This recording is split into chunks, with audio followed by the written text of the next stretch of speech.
రమేష్ గారిని సాదరంగా అందరం చప్పట్లు కొడుతూ మరి వాక్యం కొరకు ఆహ్వానించుకుందాం.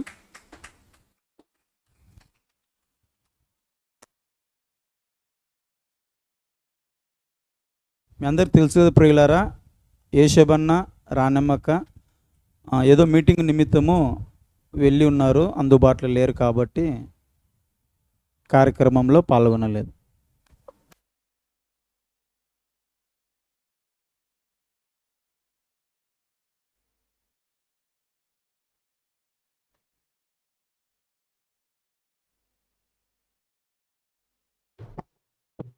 హలో,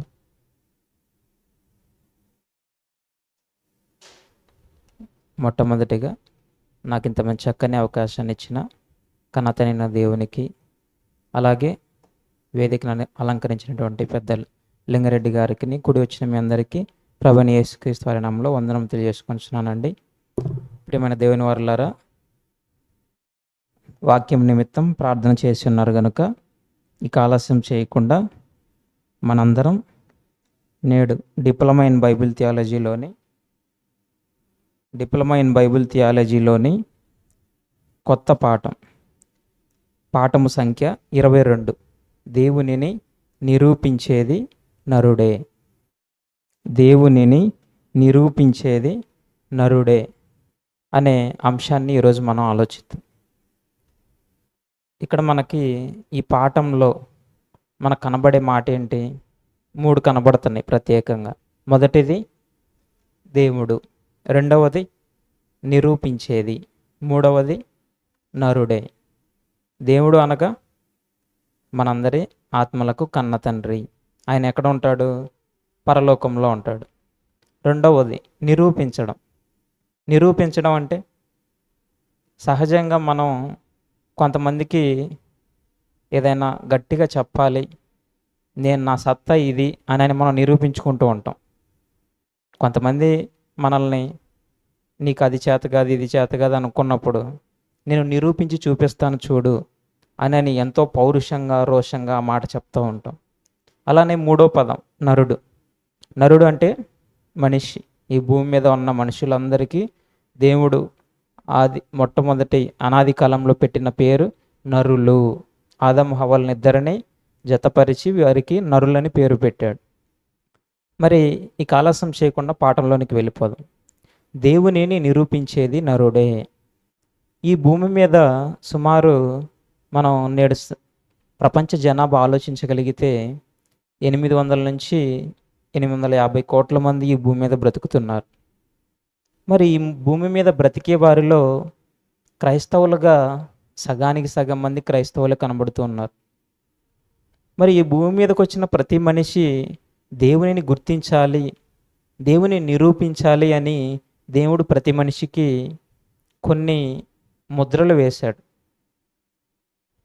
ఏంటి ఆ ముద్రలని మనం ఆలోచిస్తే, ఎగ్జాంపుల్గా వేలి ముద్ర ఆలోచిద్దాం. వేలి ముద్ర, నాకున్న వేలి ముద్రే మాణిక్యరావు గారికి ఉండిద్దా? ఉండదు. ఇక్కడ మీకు ఎవ్వరికి ఉండదు. దీనికి బెస్ట్ ఎగ్జాంపుల్ మనం ఆలోచిస్తే మన మొబైల్ ఫోన్లో మనందరం మొబైల్కి లాక్ పెట్టుకుంటాం లేదా? పెట్టుకుంటాం. కొంతమంది ఫేస్ లాక్ పెట్టుకుంటారు, కొంతమంది ఫింగర్ ప్రింట్ పెట్టుకుంటారు, కొంతమంది నెంబర్స్, కోడ్స్ ఇలా పెట్టుకుంటూ ఉంటారు. ఇలా ఓన్లీ వేలి ముద్రే కాదండి, నాలుక, పెదవులు, కళ్ళు, అవయవాలు, వీటన్నిటికి కూడా దేవుడు ముద్రలు వేసి ఉన్నాడు. ఒక వచనాన్ని చూసుకొని ముందుకు వెళ్దాం. ఆదికాండము 1వ అధ్యాయం 26వ వచనం. ఆదికాండము 1వ అధ్యాయము 26వ వచనం. దేవుడు మన స్వరూపమందు మన పోలిక చొప్పున నరులము చేయుదము. చాలండి. ఇక్కడ మనకు కనబడే మాట ఏంటి? దేవుడు మన పోలిక చొప్పున మన స్వరూపమందు నరులను చేయుదము అని దేవుడు సెలవిస్తున్నాడు. ఈ భూమి మీద ఉన్న ప్రతి మనిషి, ఒక తండ్రి తన కొడుకు నాలా ఉండాలి, నాలా నడవాలి, నాలా మాట్లాడాలి, నాలా ప్రవర్తించాలని కోరుకుంటూ ఉంటారు మంచివారైతే. కొన్ని సందర్భాల్లో తన కొడుకు ఎవరితోన్నా మాట్లాడుతున్నా, ఎక్కడికన్నా వెళ్తున్నా చూసి మురిసిపోతూ ఉంటారు. నాలాగే మాట్లాడుతున్నాడు, నాలాగే నడుస్తున్నాడు, నాలాగే ఆలోచిస్తున్నాడు అని మనం మురిసిపోతూ ఉంటాం. ఈ భూమి మీద 60-70 సంవత్సరాలు ఉండే మనమే మన పిల్లలను చూసి మురిసిపోయినప్పుడు, మరి దేవుడు ఆయన స్వరూపమందు ఆయన పోలిక చొప్పున ఒకరనా ఇద్దరనా కోటాను కోట్ల మంది పిల్లలను చేశాడు. మరి అటువంటి స్వరూపాన్ని కలిగి ఉన్న మనం ఆయన నిరూపించాలా వద్దా? ఈ భూమి మీద ఎంతోమందికి ఎందరో మాటలు ఇస్తూ ఉంటారు, నేను నిరూపించుకుంటాను, చూడు నిరూపిస్తాను, సాధిస్తాను అని. మరి మనల్ని కన్న తండ్రి గురించి మనం చెప్పుకోవాలి, మనం ఆయన నిరూపించాలంటే మనకున్నది ఒకే ఒకటి, మానవ దేహం. ఈ మానవ దేహంతో దేవునిని మనందరం నిరూపించాలి. అలాగే మరి ఒక వచనాన్ని చదువుకుందాం. యోబు గ్రంథము 37వ అధ్యాయము, యోబు గ్రంథం 37వ అధ్యాయం 7వ వచనం. మనుషులందరూ ఆయన సృష్టి కార్యములు తెలుసుకొనున్నట్లు ప్రతి మనుషుని చేతిని బిగించి ఆయన ముద్ర వేసి ఉన్నాడు. ప్రియమైన దేవుని వర్లారా, ఈ వచనంలో మనం ఆలోచించగలిగితే మనుషులందరూ ఆయన సృష్టి కార్యములను తెలుసుకొనవలెనని ప్రతి మనుష్యుని చేతి బిగించి ఆయన ముద్ర వేసి ఉన్నాడు. ఈ భూమి మీద పంచభూతాలుగా పిలువబడే దేవదూతలు, పంచభూతాలు ఎన్నండి? 5. నింగి, నేల, నీరు, నిప్పు, గాలి. వీటిని మనం పంచభూతాలుగా పరిగణిస్తాం. మరి పంచభూతాలు ఇవన్నీ మనకి మంచి నీటిని ఇస్తున్నాయి, గాలిని ఇస్తున్నాయి, ఇవన్నీ అందజేస్తున్నాయి అంటే ఇవి దేవదూతలు కాదా? దేవుని సేవకులు, లేదంటే మన సేవకులు. దేవునికి సేవకులైనప్పుడు మనకు కూడా సేవకులే. మరి వాటికి ఇవ్వని ఆ ముద్రని, సృష్టి కార్యాలని మనకెందుకు ఇచ్చాడు? మనం ఆయన పిల్లలం కాబట్టి. ఇప్పుడు మన ఆస్తి ఉంది, మన ఆస్తి మనం మన సేవకులకు ఇస్తామా, లేదంటే మన వంశావళి మన కొడుకులకు పిల్లలకి ఇస్తామా? మన వారసులకే ఇస్తాం. అలానే దేవుడు కూడా ఆయన సృష్టి కార్యాలని, ఆయన ముద్రించిన పిల్లలని నా చెంతకు చేరాలని, ఆయన నిరూపించాలని ఆయన మనల్ని అందరినీ కోరుకుంటున్నాడు. మరి ఈ సృష్టి కార్యాలను మనం ఆలోచించగలిగితే దేవుడు సృష్టి కార్యంలో ఎన్నో జంతువులను చేశాడు, పక్షులను చేశాడు, చెట్లను చేశాడు, జీవరాశులను చేశాడు. వీటన్నిటికీ వేయని ముద్రని మనిషికి ఎందుకు వేశాడు? అది కూడా మిగతావన్నీ ఆయన నోటి మాటతో కలుగు చేశాడు. కానీ మనిషిని మాత్రం తన స్వహస్తాలతో కలుగజేసి మన నాసికారంధ్రంలో జీవవాయువుని ఊదాడు. మరి ఇటువంటి ప్రణాళిక మన పట్ల దేవునికి ఉన్నప్పుడు మనం ఆయన నిరూపించాలి. అలాగే మరొక వచనాన్ని చూసుకొని మనం ముందుకెళ్ళగలిగితే అపోస్తుల కార్యములు 26వ అధ్యాయం 28వ వచనం. అపోస్తుల కార్యములు 26వ అధ్యాయము 28వ వచనం. అందుకు అగ్రిప్ప, ఇంత సులభముగా నన్ను క్రైస్తవుని చేయజూచుచున్నావే అని పౌలుతో చెప్పెను. 29వ వచనం కూడా. అందుకు పౌలు, సులభముగానో దుర్లభముగానో తమరు మాత్రము కాదు, నేడు నా మాట వినువారందరూ ఈ బంధకములు తప్ప నా వలె ఉండునట్లు దేవుడు అనుగ్రహించునుగాక. ఇక్కడ అపోస్తల కార్యంలో పౌలు గారు ఒక అగ్రిప్ప రాజుగారితో మాట్లాడుతున్నప్పుడు ఆయనకు అర్థమైపోయింది, నన్ను కూడా నువ్వు క్రైస్తవుని చేయజూచున్నావు. అది కూడా ఎలా? చాలా సులభముగా. ఇంత ఈజీయా క్రైస్తవునిగా మార్చడం? చాలా సింపుల్ అండి. దేవుడు మనకిచ్చిన ఈ జీవగ్రంథంలోని వాక్యాలని మనం గనక పాటిస్తూ అనుసరిస్తూ ఎదుటి వారికి చెప్పగలిగితే ఆ విన్న మాటలను బట్టి వారి మనసు మారిపోతుంది. ఉదాహరణకి మనం ఈ భూమి మీద ఆలోచించగలిగితే ఎన్నో పనులు ప్రతి ఒక్కళ్ళు చేస్తూ ఉంటారు. స్టార్టింగ్లో నేర్చుకునేటప్పుడు ప్రతి ఒక్కటి ఎలా ఉంటుంది? కష్టంగానే ఉండిద్ది. ఒక వంట చేయడం కానివ్వండి, పని చేయడం కానివ్వండి, ఇలా ప్రతి ఒక్కటి కష్టంగానే ఉండిద్ది స్టార్టింగ్లో. కానీ ఇక్కడ సులభముగా అని అంటున్నాడంటే ఎంత ఈజీ చూడండి. మరి ఇంత ఈజీగా మనకి వాక్యాన్ని ఈ వాక్యం మన దగ్గరికి వచ్చింది. మరి ఈ వాక్యాన్ని మనం ఎంత ఈజీగా ఇతరులకు చెప్పగలగాలి? మరి రాజుగారే ముందస్తుగానే కనుక్కొని ఇంత సులభముగా నన్ను క్రైస్తవుని చేయజూచున్నావే అని అన్నాడంటే, పౌలు గారు మాట్లాడిన మాటలు ఎటువంటివి ఆలోచించండి. అక్కడ దేవుని నిరూపిస్తున్నాడా లేదా? నిరూపిస్తున్నాడు. దేవుని వాక్యాన్ని చెప్పకపోయినా ఆయన మాటలలోని, ఆయన హృదయంలో ఉన్న మాటల ద్వారానే రాజుగారు కనుక్కున్నాడు. మరి అలానే మరొక మాటను చదువుకుందాం. మార్కు సువార్త 16వ అధ్యాయం 16వ వచనం. ఈ సందర్భం మనందరికీ తెలిసిందేనండి. మార్కు సువార్త 16వ అధ్యాయము 16వ వచనము. నమ్మి బాప్తిస్మము పొందినవాడు రక్షింపబడును, నమ్మని వానికి శిక్ష విధింపబడును. ఇప్పుడు ఇందాక మనం చదువుకున్న సందర్భంలో రాజుగారు ఏమన్నాడు? ఇంత సులభముగా నన్ను క్రైస్తవునిగా చేయజూచున్నావే అని అన్నారు. మరి దేవుని నమ్మి ఆయన మనస్ఫూర్తిగా రక్షకుడిగా అంగీకరిస్తే ఇక్కడ మనకి ఈ మాటలో కనబడుతుంది. నమ్మి బాప్తిసం పొందితే రక్షింపబడతారంట, నమ్మకపోతే శిక్ష విధింపబడుతుంది. మరి ఇక్కడికి వచ్చిన మనందరం ఆయన నమ్మామా లేదా? నమ్మాం. నమ్మిన తర్వాత రక్షణ పొందాం. మరి మనం రక్షింపబడ్డామా లేదా? రక్షింపబడ్డాం. చాలామంది నమ్మారు కానీ ఇంకా రక్షణలోకి రాలేదు. వారు ఏ జాబితాలోకి వెళ్ళిపోతారు? నమ్మని వారి జాబితాలోకి వెళ్ళిపోతారు. అదే నమ్మి ఉంటే, రక్షణ పొంది ఉంటే పాతాళానికి వెళ్ళకుండా రక్షింపబడతాం. మరి ఈ వాక్యాన్ని, ఈ లేఖన భాగాన్ని కనుక మనం ఆలోచించగలిగితే, ఎంతోమంది దేవుని నమ్మామని అనుకుంటున్నారే కానీ వారి భక్తిలో కానివ్వండి, వారు చేసే పనుల్లో కానివ్వండి, ఎక్కడ దేవుణ్ణి నిరూపించలేకపోతున్నారు. పౌలు గారే దేవుని నిరూపించాలని అంత గట్టిగా దృఢపడినప్పుడు ఆయన్ని మార్గదర్శకంగా, ఆయన్ని ఆదర్శంగా తీసుకునే మనం కూడా, ఆయన వాక్యాలను వినే, ఆయన వాక్యాలను చదివి ధ్యానించే మనం కూడా దేవుని నిరూపించాలి. అలాగే మరొక వచనాన్ని చదువుకుందాం. హెబ్రీయులకు రాసిన పత్రిక 12వ అధ్యాయం 1వ వచనం. హెబ్రీయులకు రాసిన పత్రిక 12వ అధ్యాయము 1వ వచనం. ఇంత గొప్ప సాక్షి సమూహము మేఘము వలె మనల్ని ఆవరించి ఉన్నందున మనము కూడా ప్రతివారము సులువుగా చిక్కులుపెట్టు పాపమును విడిచిపెట్టి విశ్వాసమునకు కర్తయు దాన్ని కొనసాగించువాడునైనా యేసువైపు చూచుచు. చాలండి.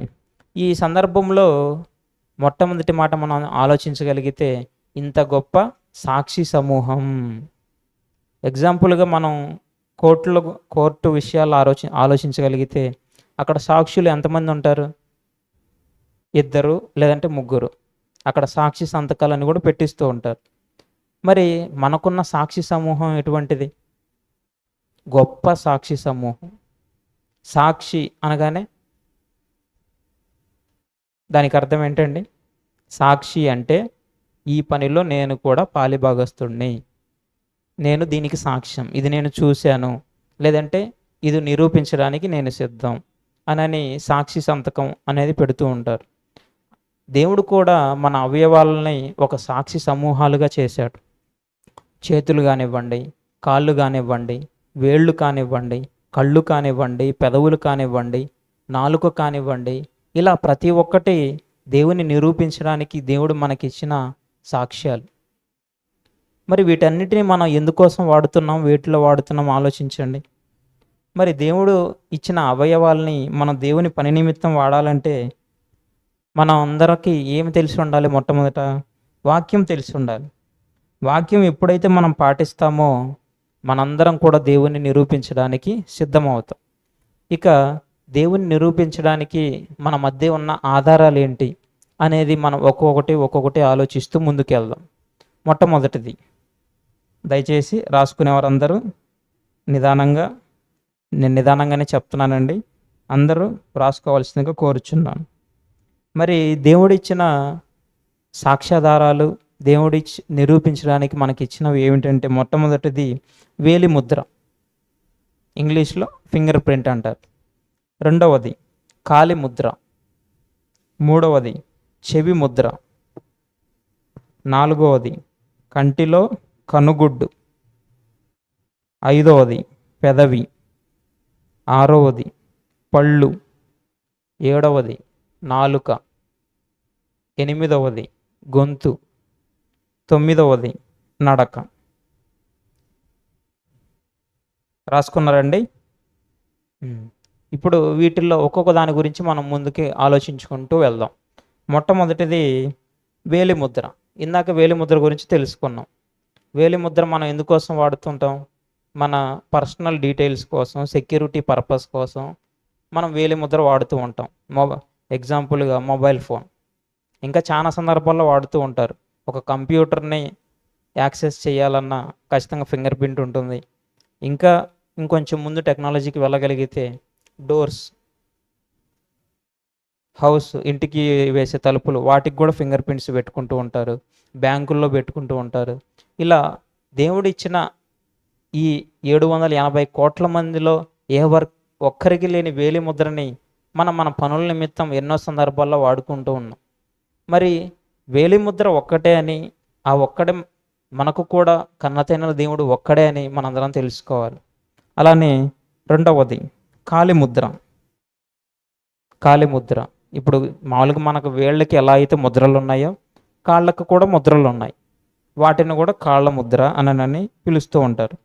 మరి దేవుడిచ్చిన ఈ కాలిముద్రతో, దేవుడిచ్చిన ఈ కాళ్ళతో మనం చేసే పనులు ఏంటి, మనం ఎక్కడికి వెళ్తున్నాం, దేవుడిచ్చిన కాళ్ళని మనం ఏ పనుల కోసం వినియోగిస్తున్నాం ఆలోచించండి. మనకి ఒక కొత్త నిబంధనలో ఒక వచనం కనబడుతూ ఉంటుంది. దేవుడిచ్చిన ఇదే నోటితో దేవుణ్ణి స్తుతిస్తున్నామంట, అదే నోటితో పలకకూడని మాటలు పలుకుతూ ఉన్నామంట. అలానే మన కాళ్ళు కూడా, ఏ కాళ్ళతో మనం చర్చికి వెళ్తున్నాం, మన పనులకు వెళ్తున్నాం, మళ్ళీ ఇదే కాళ్ళతో అసభ్యకరమైన వాటి చోటికి నడుచుకుంటూ వెళ్ళిపోతూ ఉంటారు.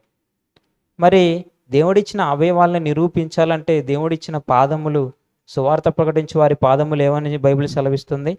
సుందరములు. మరి సువార్త ప్రకటించడానికి కాలినడకన వెళ్ళాల్సిన పాదాలతో మనం ఎక్కడికి వెళ్తున్నామో మనల్ని మనమే ప్రశ్నించుకోవాలండి. ఇక మూడవది చెవి ముద్ర. చెవిని దేవుడు ఎందుకు ఇచ్చాడు? చెవిని దేవుడు ఎందుకు ఇచ్చాడు? మాటలు వినడానికి, మంచి మాటలు విని వాటిని గ్రహించి హృదయంలో భద్రపరచుకోవడానికి దేవుడు చెవినిచ్చాడు. చెవి గురించి ఆలోచిస్తే, చెవిని ఎవరు ఎక్కువగా యూజ్ చేసుకుంటారు, ఉపయోగించుకుంటారంటే, ఎగ్జాంపుల్గా ఇక్కడ ఎక్కువ లేడీసే ఉన్నారు కాబట్టి చెవులు మనం ఎందుకు ఉపయోగిస్తామండి? కమ్మలు పెట్టుకోవడానికి. కొంతమంది ఫేస్లో చూస్తే ఫేస్ కంటే కమ్మలే ఎక్కువ ఉంటాయి. ఆ చెవులు జారిపోతూ ఉంటాయి, కొంచెం నొప్పులు వస్తూ ఉంటాయి, అయినా పట్టించుకోరు. పెద్ద పెద్దవి పెట్టుకుంటారు, కొంతమంది చిన్నవి పెట్టుకుంటారు. స్త్రీలే కాదండి, మేము కూడా పెట్టుకుంటామని పురుషుల్లో కూడా ఉన్నారు కొంతమంది, ఒక చెవికి పెట్టుకుంటూ ఉంటారు. ఇలా దేవుడిచ్చిన చెవిని ఆయన వాక్యం వినడానికి, వాటిని గ్రహించడానికి కాకుండా మిగతా చెడ్డ కార్యాలకు, చూడడానికి కళ్ళు, వినడానికి చెడు మాటలకి చెవులు, ఇలా ఇచ్చేవాళ్ళు ఎంతోమంది ఉన్నారు. అలానే నాలుగవది కంటిలో కనుగుడ్డు. కంటిలో కనుగుడ్డు, ఇంగ్లీష్లో ఐరిస్ అంటారు. మరి ఈ కంటిని మనం ఎందుకు వినియోగిస్తున్నాం? దేవుడు మనకి కంటిని ఎందుకు ఇచ్చాడు? ఆయన వాక్యాన్ని ధ్యానించడానికి, చదవడానికి, ఆయన చేసిన సృష్టి కార్యములను మన కంటితో చూసి మనం అనుభవించడానికి దేవుడు మనకి ఈ కంటిని ఇచ్చాడు. కానీ ఇదే కంటితో పాపాలు చేసేవారు ఎంతమంది లేరు? మోహపు చూపుతో కానివ్వండి, చూడకూడనివి చూడటం కానివ్వండి, ఇలా ఇదే కంటితో ఎన్నో పాపాలు చేసేవారు ఎంతోమంది ఉన్నారు. మరి అలానే ఐదవది పెదవి. మనం పెదవులతో శుభవచనమే పలకాలి కానీ చెడ్డ మాటలు కానివ్వండి, పోగిరి మాటలు కానివ్వండి, ఇవి మాట్లాడకూడదు. దేవుడు పెదవిని ఎందుకు ఇచ్చాడు? ఆయన మాటలు మాట్లాడడానికి, నాలుక కూడా దానికి సపోర్ట్ అవుతుంది. మరి దేవుడిచ్చిన ఈ పెదాలతో దేవుణ్ణి మనం స్తుతించాలి, దేవుణ్ణి ప్రార్థించాలి. ఇంకా చెప్పాలంటే దేవుని వాక్యాన్ని అనుదినం మనం అనేకులకు ప్రకటించాలి. అలానే ఆరవది పళ్ళు.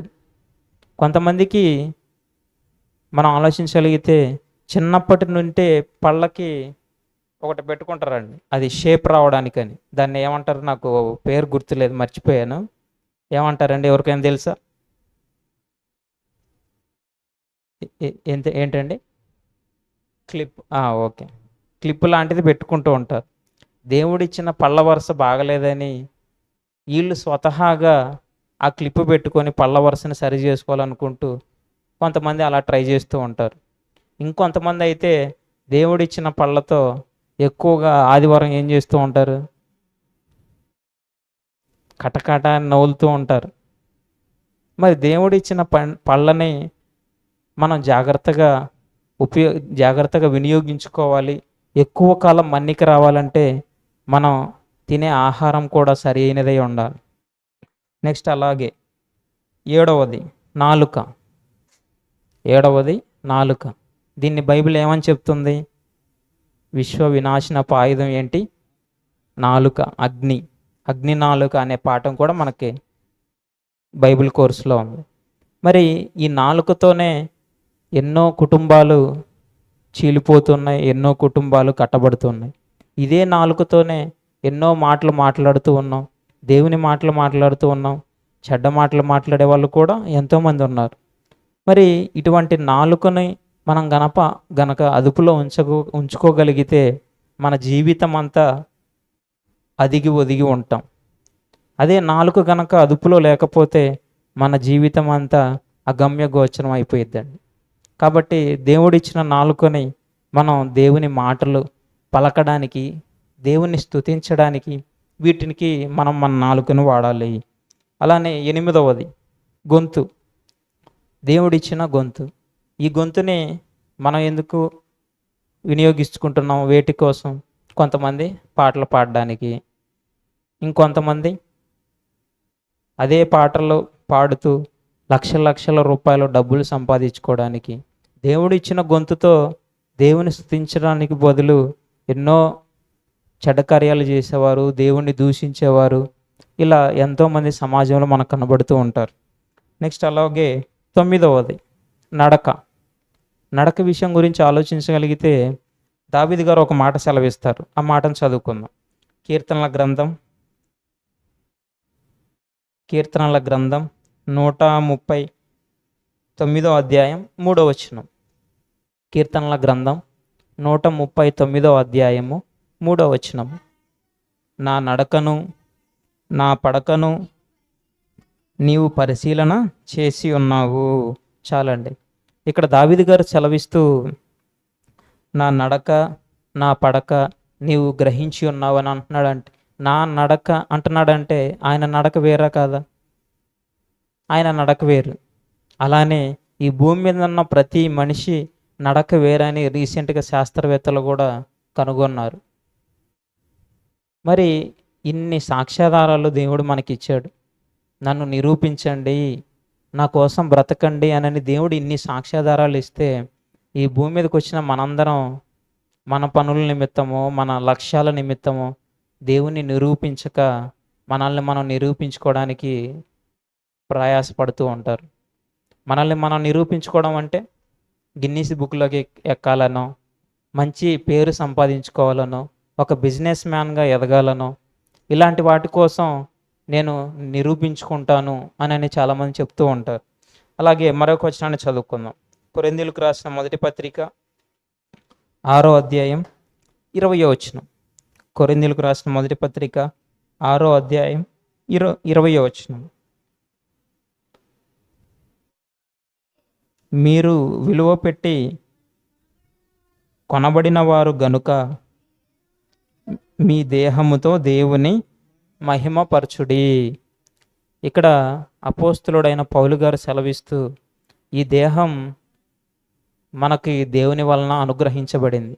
కొరింథీయులకు రాసిన మొదటి పత్రిక 6వ అధ్యాయం 20వ వచనం. మనం విలువ పెట్టి కొనబడిన వారు. కాబట్టి మనం ఈ దేహంతో ఏం చేయాలంట? దేవుణ్ణి మహిమపరచాలి. ఈ భూమి మీద మనం మన అవసరాల నిమిత్తం ఎన్నో పనిముట్లను కొంటూ ఉంటాం, అవి మనకు ఉపయోగపడాలి అని. మరి ఆ పనిముట్లు ఎప్పుడన్నా ఏదన్నా రిపేర్ వచ్చినా, ఒకవేళ పని చేయకపోయినా మనం వాటిని తీసి పడేస్తూ ఉంటాం. లేదంటే రిపేర్ చేయించుకుంటే పనికి వస్తుంది అనుకుంటే రిపేర్ చేయించుకుంటాం. మరి విలువ పెట్టి డబ్బులు పెట్టి కొన్న వస్తువులకి అంత జాగ్రత్త చూపించి టైం టు టైం సర్వీసెస్ చేస్తూ వాటిని మనం అంత జాగ్రత్తగా చూసుకున్నప్పుడు దేవుడు మనల్ని విలువ పెట్టి కొన్నాడంట. మరి ఆయన నిరూపించడానికి, ఆయన మహిమపరచడానికి మన దగ్గర ఉందేంటి? మానవ దేహం. మరి ఈ మానవ దేహంతో మనం ఆయన్ని మహిమపరచాలి.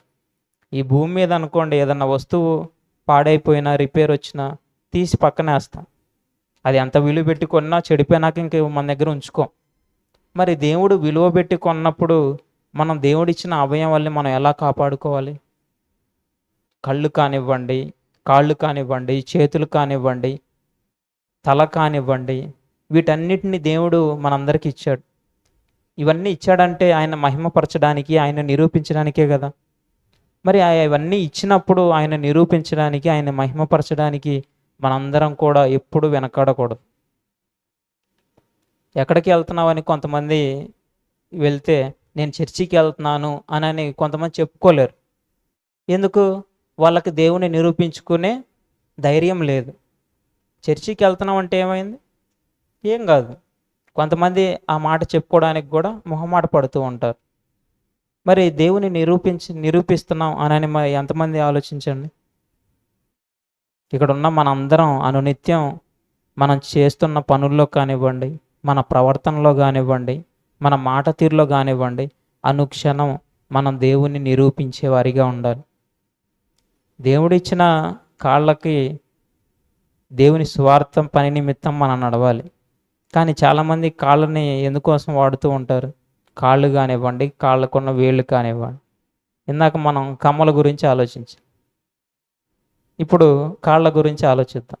కాళ్ళని ఎందుకు వాడుతూ ఉంటారు? ఎక్కువగా కాళ్ళకి ఏం పెట్టుకుంటూ ఉంటారు? గజ్జెలు. కాళ్ళకున్న వేళ్ళకి మెట్టెలు. మరి వాటిని వేసుకొని అలంకారంగా బాగా ధరించుకొని బాగా నీట్గా కనపడాలని అనుకునే మనం వాటిని ఇచ్చిన దేవుణ్ణి ఎప్పుడైనా మహిమపరుస్తున్నామో ఆలోచించండి. అవన్నీ కనుక పెట్టాం, పొరపాటున ఏదన్నా యాక్సిడెంట్ అయ్యో, ఏదన్నా వ్యాధి వచ్చో, కాలో చెయ్యో తీసేస్తే అప్పుడు పెట్టుకోగలమా? పెట్టుకోలేం. అనునిత్యం మనం మన అవయవాలను చూసినప్పుడు మనం మురిసిపోకూడదు, దేవుణ్ణి జ్ఞాపకం చేసుకోవాలి. ఇంత మంచి ఆరోగ్యం ఇచ్చినందుకు, ఇంత మంచి ఆకారం ఇచ్చినందుకు దేవుణ్ణి మనం అనునిత్యం ఆయనకి స్తుతి చెల్లించాలి. మరి దేవుణ్ణి ఎంతమంది స్తుతిస్తారు ఆలోచించండి. ఉదయాన్నే లేచి ఎంతమంది నాకు ఇంత మంచి రోజుని ఇచ్చావు, ఈ పగలంతా మీ పనిలో ఉండే భాగ్యాన్ని, మీ వాక్యాన్ని చెప్పే భాగ్యాన్ని, అవకాశాన్ని దయచేయమని ఎంతమంది ప్రార్థన చేస్తున్నారు ఆలోచించండి. నేను చేస్తున్నాను. ఇంకా ఉదయం ఎవరెవరు ప్రార్థన చేసుకుంటున్నారు చేయొద్దండి. లెగవంగానే చేసుకునే వాళ్ళు ఎంతమంది? చాలా తక్కువ మంది ఉన్నారు. కాబట్టి మనం ఏం ఆలోచించాలి? దేవుని నిరూపించాలంటే అనునిత్యం దేవుని పనిలో ఉండాలి. ఏ అవకాశం దొరికితే అక్కడ దేవుని గురించి మనందరం చెప్పాలి. కొంతమంది డైరెక్ట్ యేసుక్రీస్తు వారి పేరు లేదంటే మరియమ్మ పేరు ఇలా చెప్తే కొంతమంది సీరియస్ అవుతారు. ఇది ఆ మతం నాకెందుకు చెప్తున్నావు అని. కానీ మనం ఆ రూట్లో వెళ్ళకూడదు. ఇందాక పౌలు గారు అంత పెద్ద రాజైన అగ్రిప్ప రాజు గారిని ఆయన మాటలతో సులభముగా క్రైస్తవునికి చూస్తున్నావు అన్నాడంటే ఆయన మాట్లాడిన మాటలు ఎటువంటివో ఆలోచించండి. మనం కూడా మాట్లాడేటప్పుడు దేవుడు అనే ఆయన ఒక ఆయన ఉన్నాడు, మనకి ఈ భూమి మీద ఈ జన్మనిచ్చాడు, మనం ఆయన్ని అనునిత్యం నిరూపించాలి. మనం చేసుకునే పనుల్లో మనం ఎలా అయితే మనం ఇతరులకు నిరూపించుకోవాలని సత్తా కలిగి గోల్స్ కలిగి మనం ఉంటామో మనం కూడా దేవుని నిరూపించుకోవాలి అని మనం కొంతమందికి గనక చెప్పగలిగితే వాళ్ళు కొంచెం ఆలోచించి మనస్సు పెట్టి ఆలోచించడం ద్వారా వారిని చిన్న చిన్నగా మన రక్షణలోకి తీసుకొని రాగలిగితే వారు నమ్మి బాప్తిస్మం పొందితే వారు మనలాగే రక్షింపబడతారా లేదా? రక్షింపబడతారు. మరి మరొక వచనాన్ని చదువుకుందాం. అపోస్తల కార్యములు 12వ అధ్యాయం 23వ వచనం. దేవుడిచ్చిన అవయవాలతో దేవుని పని చేయకుండా దేవునికి దూరమైపోతున్న వారి పరిస్థితి ఏమవుతుందో ఇక్కడ మనకు కనబడుతుంది. అపోస్తల కార్యములు 12వ అధ్యాయము 23వ వచనం. అతడు దేవునిని మహిమపరచనందున వెంటనే ప్రభువు దూత అతనిని మొత్తెను గనుక పురుగులు పడి ప్రాణము విడిచెను. ఇక్కడ పౌలు గారు సెలవిస్తున్నారు చూడండి. దేవుణ్ణి మహిమపరచకపోతే ఏమవుతుంది? మన దేహం మన హస్తగతంలో మన చేతిలో ఉండదు. ఎప్పుడు ఏ అనారోగ్యం వస్తుందో, ఎప్పుడు ఏమవుతుందో, ఎప్పుడు దేవునికి దూరం అయిపోయి పాతాళానికి వెళ్ళిపోతామో మనందరికీ తెలియదు. ఇక్కడ కేవలం దేవుని మహిమపరచకపోవడం వల్లనే అక్కడ ఆ వ్యక్తి పురుగులు పడి చనిపోయాడు. మరి దేవుణ్ణి అనునిత్యం కొనియాడే మనం దేవుని కోసం బ్రతకకుండా, దేవునికి ఉదయాన్నే లేచి కృతజ్ఞతాస్తుతులు చెల్లించకుండా, దేవుని వాక్యం నేర్చుకోకుండా, దేవుని వాక్యం ప్రకటించకుండా గనక మనం ఉంటే మన పరిస్థితి ఏంటో ఆలోచించండి. జస్ట్ దేవుని మహిమపరచకపోవడం వల్లనే ఆ వ్యక్తి అలా పురుగులు పడి చనిపోయాడు. మరి నమ్మి బాప్తీసం పొంది ప్రభు బల్లలో చేయి వేస్తూ మనందరం దేవుని మహిమపరచకుండా గనక ఉండగలిగితే మనందరి దౌర్భాగ్యుల కంటే ఇంకెవ్వరు ఉండరండి. కాబట్టి మనందరం ఏం చేయాలి? అనునిత్యం ప్రతిరోజు దేవునిని మహిమపరచాలి. దేవుడిచ్చిన అవయవాలతో మనం ఆయన ఉన్నాడని ప్రతి వ్యక్తికి నిరూపించాలి. ఇక చివరిగా ఒక మాటను తెలుసుకొని చదువుకొని ముగించుకుందాం. హెబ్రీయులకు రాసిన పత్రిక 10వ అధ్యాయం 5వ వచనం. హెబ్రీయులకు రాసిన పత్రిక 10వ అధ్యాయం 5వ వచనం. కాబట్టి ఆయన ఈ లోకమందు ప్రవేశించినప్పుడు ఇలాగు చెప్పుచున్నాడు, బలియు అర్పణయు నీవు కోరలేదు గాని నాకొక శరీరమును అమర్చితివి. చాలండి. ఇక్కడ ఈ మాట యేసుక్రీస్తు వారు సెలవిస్తున్నారు. ఆయన ఈ లోకమందు ప్రవేశించినప్పుడు దేవుడు బలియో అర్పణయో కోరలేదు, కానీ ఆయనకు ఒక శరీరాన్ని అమర్చాడు. ఎందుకు? ఆ శరీరంతో నీవు నన్ను నిరూపించాలి, నేనున్నానని నా పిల్లలందరికీ తెలియాలి అని యేసుక్రీస్తు వారిని మనలాగే ఈ భూమి మీదకి దేవుడు పంపించాడు. యేసుక్రీస్తు వారు దేవుని నిరూపించాడా లేదా? ఎన్నో సందర్భాల్లో ప్రేమ విషయంలో కానివ్వండి, కనికరం విషయంలో కానివ్వండి, జాలి విషయంలో కానివ్వండి, దయ విషయంలో కానివ్వండి, ఇలా ప్రతి విషయాల్లో ఆయన ప్రతి సందర్భంలో ఆయన దేవుని నిరూపిస్తూ తన తుది శ్వాస వరకు దేవుణ్ణి ఎప్పటికీ విడిచిపెట్టలేదండి. ఎంతోమంది ఆయనతో వచ్చిన వాళ్ళ శిష్యులు కూడా యేసుక్రీస్తు వారిని మార్గదర్శకంగా తీసుకొని వాళ్ళు కూడా దేవుని నిరూపించాలని తెలుసుకొని వారు కూడా అనునిత్యం యేసుక్రీస్తు వారి వల్లే పనిచేశారు. దానికి బెస్ట్ ఎగ్జాంపుల్ ప్రకటన గ్రంథం రాసిన పద్మాసు దీపుని పరవాసి అయిన యోహాను గారు. దేవుని వాక్యం నిమిత్తం ఆయన ఆ ద్వీపంలో ప్రకటన గ్రంథం దర్శన రూపంలో రాయడం జరిగింది. మరి ఆయన శేష జీవితాన్ని దేవుని కోసమే వినియోగించాలనని ఆయన అంత దృఢ నిర్ణయం తీసుకున్నప్పుడు ఆయన్ని గురువుగా ఉన్న యేసుక్రీస్తు వారు ఆయన ఇంకెంత సంకల్పం కలిగి ఉన్నాడో ఆలోచించండి. కాబట్టి ఇక్కడ ఉన్న మనందరం దేవుడిచ్చిన అవయవాలతో ఇకనైనా మనందరం దేవుణ్ణి నిరూపించాలి. అదే నిరూపించకపోతే దేవుడు మనకిచ్చిన ఈ అవయవాలు ఎప్పుడు ముగిసిపోతాయో, మన జన్మ ఎప్పుడు ముగిసిపోతుందో, మన మరణాంతరం మనం ఎక్కడికి వెళ్తామో మనమే ఆలోచించాలి. మరి దేవుని నిరూపించేది ఎవరు? నరుడే. ఏవేవి నిరూపిస్తాయని దేవుడు ఉన్నాడని ఒక్కొక్కళ్ళు ఒక్కొక్కటి చెప్పండి. వేలి ముద్ర ఒకటి, నెక్స్ట్ కాలి ముద్ర, చెవి ముద్ర, పెదవులు, పళ్ళు, నాలుక, ఒక్కొక్కళ్ళు ఒక్కొక్కటే. ఇటు నుంచి రాలేదు నాకు. నడక, ఇంకా అసలైంది మర్చిపోయారు, గొంతు. ఓకే అండి.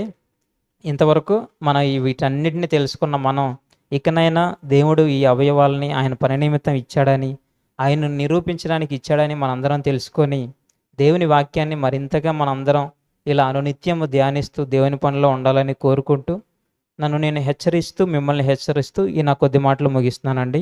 దయచేసి అందరూ తల్ల వంచి కళ్ళు మూసినట్లయితే ప్రార్థన చేసుకుందాం. మమ్మల్ని మిక్కిలిగా ప్రేమించిన మా ప్రియ పరలోకపు తండ్రి, మీ వందనములు తండ్రి. నేటికి మమ్మల్ని అందరినీ సజీవ లెక్కలో ఉంచారు, అని బట్టి కృతజ్ఞతలు. ఈ రాత్రికాల సమయమున మేము ఇలా కూడుకొని మిమ్మల్ని నిరూపించేది ఎలానో, మీరు మాకు మిమ్మల్ని మహిమపరచడానికి ఏమేమి ఇచ్చారో మేమందరం ఇప్పుడు తెలుసుకునే ఉన్నాం తండ్రి. విన్న మాటలను, మీ మాటలన్నీ మేమందరము మా హృదయంలో భద్రపరుచుకున్నట్లుగా సహాయం చేయండి. ఎందరైతే మీ మాటలు విని ఉన్నారో, ఎందరైతే రాసుకొని ఉన్నారో, మరలా వాటిని నెమరు వేసుకునే విధంగా, మరలా ధ్యానించుకునే విధంగా మీరు సహాయం చేయండి. ఇంకా మరింతగా మీ జ్ఞానంలో మేమందరం అభివృద్ధి చెందే భాగ్యం దయచేయండి. అలానే ఇంతవరకు నా ద్వారా ఎన్నో మాటలు చెప్పించి ఉన్నారు తండ్రి. వీటిలో ఎటువంటి లోటుపాట్లునో దయచేసి క్షమించండి. మరింతగా మీ జ్ఞానంలో ఎదిగే భాగ్యాన్ని దయచేయండి. మా అందరి భవిష్యత్తు మరింతగా వాక్యంలో ఎదుగుతూ ఎంతోమంది దైవ సేవకులను తయారు చేయగలిగే మంచి అవకాశాన్ని, భాగ్యాన్ని దయచేయండి.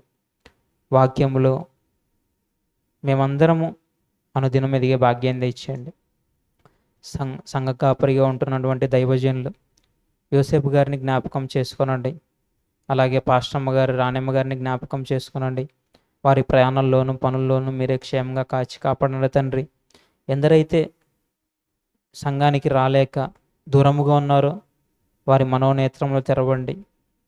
వారందరూ మీ సన్నిధికి చేరి మీ జ్ఞానంలో ఎదిగే భాగ్యాన్ని దయచేయండి. ఎందరైతే మీ సత్యసువార్తని నలుదిక్కులా ప్రకటిస్తున్నారో వారందరికీ మంచి ఆరోగ్యమును, ఆయుష్ను దయచేయండి. మాకింత మంచి మహాజ్ఞానానికి నేర్పిస్తూ మా ముందున్నటువంటి ఆత్మీయ తండ్రి అయిన జయశాలి గారికి మంచి ఆరోగ్యమును, ఆయుష్ను దయచేయండి. ఇలా మేమందరము మీ కుమారుని రాకడ పర్యాంతము వరకు ఒకరి పట్ల ఒకరు దయగలిగి, కనికరము కలిగి, ప్రేమ కలిగి, జాలి కలిగి, క్షమించే స్వభావం కలిగి మేమందరం ఉన్నట్లుగా సహాయం చేయండి.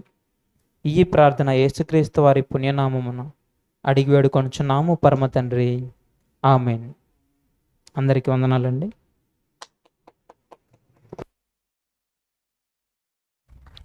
చక్కగా దేవుని మాటల్లో అందించినటువంటి దైవజనులు రమేష్ గారికి సంఘం తరపున క్రీస్తు పేరిట వందనాలు. ప్రియులరా, ఒక సంవత్సరం అంతా కష్టపడి ట్రైనింగ్ చేసి కుటుంబానికి దూరంగా ఉండి చక్కగా దేవుని జ్ఞానాన్ని, పరలోకపు తండ్రి విద్యను అభ్యసించాడు కాబట్టి వాక్యము అవలీలగా చెప్తున్నాడు. నీళ్లు తాగినట్టే ఉంది, అంత ఈజీగా చెప్తున్నాడు. నేను కూడా చెప్తాను వాక్యం, కానీ అంత ఈజీగా చెప్పలేను, చాలా కష్టపడతా. కారణం ఏంటంటే ట్రైనింగ్ లేదు పూర్తిగా. రమేష్ ట్రైనింగ్ చేశాడు కాబట్టి ఈజీగా చెప్తున్నాడు. అందుకే ప్రియులారా, మనం కూడా ఎగ్జామ్స్ రాద్దాం. ఎగ్జామ్స్ రాస్తేనే కదా బైబిల్ గొప్పతనం మనకు తెలుస్తుంది. మనకు తెలిసినప్పుడు ఎదుటి వ్యక్తులకు మనం చెప్పగలం ఏ వచనాన్ని ఎలాగ వివరించాలి. చూడు ఎంత చక్కగా రెఫరెన్స్ తీసుకుని వివరిస్తూ దాని వర్ణన మనకు తెలియపరుస్తున్నాడు.